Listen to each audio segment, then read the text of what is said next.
Is anyone good? Do we think anyone is good? You look at the league right now, a vast majority of it are stuffed somewhere between 3-2 and 2-3. The Jacksonville Jaguars are the 5th best point differential in the NFL. They're 2-3. Most of these teams are just somewhere in the middle right now. And it's hard to get that out of my mind as I watch another NFL Sunday where you're like, I'm just kind of throwing my hands up because I'm not sure about any of this. Well, that's what even like when we do our pick segment, we're looking at the spreads and I'm like, really? This team's getting 7. This team's getting 6.5. This team's getting 7.5 because so many of these games, it really just feels like, all right, who's a little bit healthier and who can get off to a better start and who can adjust, which is usually how the NFL is. But usually it's like, okay, that's about 10 teams in a league. And it's more like 5, 6 good teams. Okay, 5, 6 bad teams. Now it feels like there's like 2 good teams, 2 bad teams. Everybody else is in the middle. So 28 teams feel about the same, or maybe 27, give or take. But that's how it feels. And I mean, tonight's game was a perfect example of it. It's just, if you don't get your chances, if you don't take advantage of your one chance, even with the Bengals kicking the extra point that was technically over the upright, like that's how it feels. Every game, it feels like it's coming down to one possession or one mistake. And that's one choice. And yes, it's any given Sunday, but usually that's 1 or 2 games, not all the games every single week. And now we're going to start hitting bye weeks, and that'll reset a lot of teams' seasons, I guess, and see who can really adjust and focus in on what works for them. But man, through 5 weeks, this feels tight. Everything just feels so tight where you can remember 1 or 2 plays where a team really botched it or took advantage of it. Think about what just happened in that game. The Bengals have that disastrous goal line scenario where they run a reverse and then they try to run a shovel pass. They end up getting stuffed. The Ravens then have a 4th and 1 where if they go for it, they can put the game away. Instead, they kick a field goal. The Bengals come out, score a touchdown, take a 1-point lead.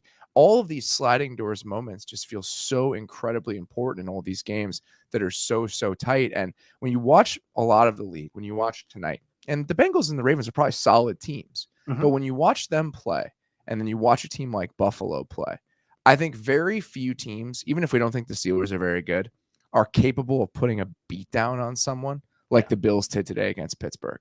There aren't that many teams that feel capable of trotting out that sort of firepower and being able to dominate in that fashion. And I think that's why we're seeing these tiers start to emerge where you have Buffalo and Kansas City and maybe the Eagles, even though they squeaked by today against Arizona, where they can really manage that. But everyone else probably falls somewhere in the middle. And that's the prevailing thought I have about the league in general after 5 weeks.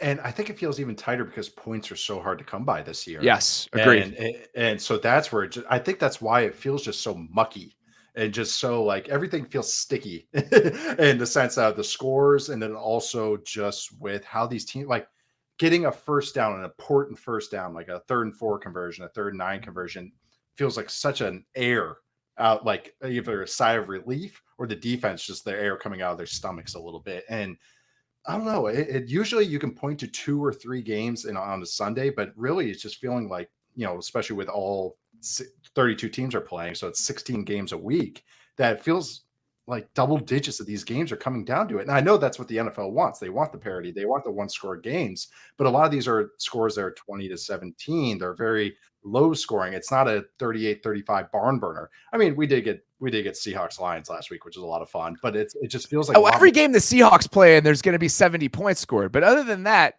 offense around the league tends to be depressed. I mean, you're looking at this game, you have Joe Burrow and an offense that people were excited about coming into the season. Joe Burrow was 19th in EPA per dropback tonight. Lamar Jackson was 27th. And these are offenses that can't find themselves consistently. And I think that's true for a lot of offenses around the league.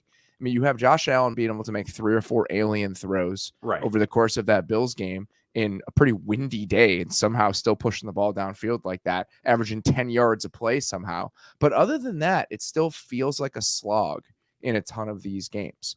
Even a lot of teams that I think are stacking together wins are doing it with defense. We'll talk about the Cowboys in a little bit. The Niners defense is obviously great, even though they're losing pieces now. So it just feels like a lot of these scenarios are pretty fragile outside of like 2 or 3 teams. I mean, you watch that game and it's like, do you feel good about the Bengals right now? Do you feel good about the Ravens right now? Nope. I think it's hard to feel good about either of them. And they're probably, who's the best team in that division? You could name one of 3 teams probably, and you Yep. could go that route in a lot of different divisions right now. And that's just kind of how it feels. Everything feels really condensed, really jumbled up. And I'm sure a couple teams will kind of shake loose at some point over the next month or so here. But for the most part, that has not happened yet. And that's what's funny is like the Browns almost feel like the cleanest team, especially on offense. Yeah. And it's with Jacoby Brissett and a And defense that can't stop the run.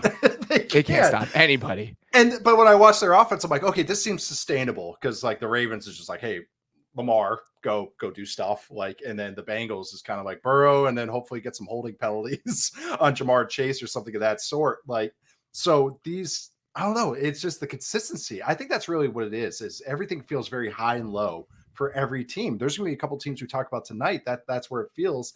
And the AFC North is like a perfect little snapshot of that every team, they have these amazing moments. Like you see Burrow throwing a dig route to T. Higgins. Oh my God, it looks beautiful. You see Lamar doing Lamar things, throwing to Mark Andrews on the move, or just creating his own stuff in the run game. It looks amazing. And then you watch several 2, 3, 4 drives in a row. You're like, what was that? And that's crazy. There's so many teams that I watch that it's just not even just offense, defense as well. You're like, what are you doing? And it could be injuries. It could be, but it also could just be, that's what the league is right now. It's just a lot of no one feels complete. And people are going to knock it on like, oh, okay, it's some training camp and not being in pads. We're in week 5. Like if this was week 2, week 3, maybe I'd say that, but we're in week 5. We should start seeing these kind of images start taking shape with these teams. And it still feels like a lot of teams are trying to find their way. Offense is more consistent than defense. We know that. Yep. When the league limits elite offense and when the league lacks elite offensive units, inconsistency is going to creep in. And that's where we are right now. There just aren't really elite offenses in the NFL. If you look at it top to bottom, you've got a couple that are playing really well, but for the most part, we've been missing those. And I think that's why that inconsistency has crept up. And I think it's going to keep being that way. You know, we've got some couple marquee games next weekend, but for the most part, it's really hard to rely on 1 or 2 teams week in and week out right now. And it's who with the 2 best teams that we're talking about right now, they have good defenses. Like the Chiefs defense is playing well. They're about mid-level DVOA right now, but it's really the quarterbacks are playing the best. It's Josh Allen, Mahomes. And okay, that yes, it's going to be a quarterback driven league, but you see these other teams with good quarterbacks that are kind of up and down. But I mean, Josh Allen today, he's throwing a whole shot to the field into the wind, and then he's making a free runner miss. So these mistakes that defenses are making other teams make, their room for error is just so huge that they create explosive plays when it should be a negative. So, I mean, there's even the Bills today had a field goal blocked, I believe, terrible return to start the game. Josh Allen throws a pick in the end zone and they win by several scores. Like that's the only team I could say in the league that I feel like can overcome that. The Chiefs had a special teams blemish game against the Colts a couple weeks ago, and they almost overcame it, but they didn't. And so it's kind of crazy that we're in this place that even the teams that we consider elite, any given Sunday, that's just kind of how it's going to feel this year. I mean, it's awesome. It's entertaining, but it's also like going to make lose my hair because there's no narratives for me. There's nothing that I can just latch onto. It's just going to change week to week, which is a lot of fun, but it's going to be crazy. I think week in, week out.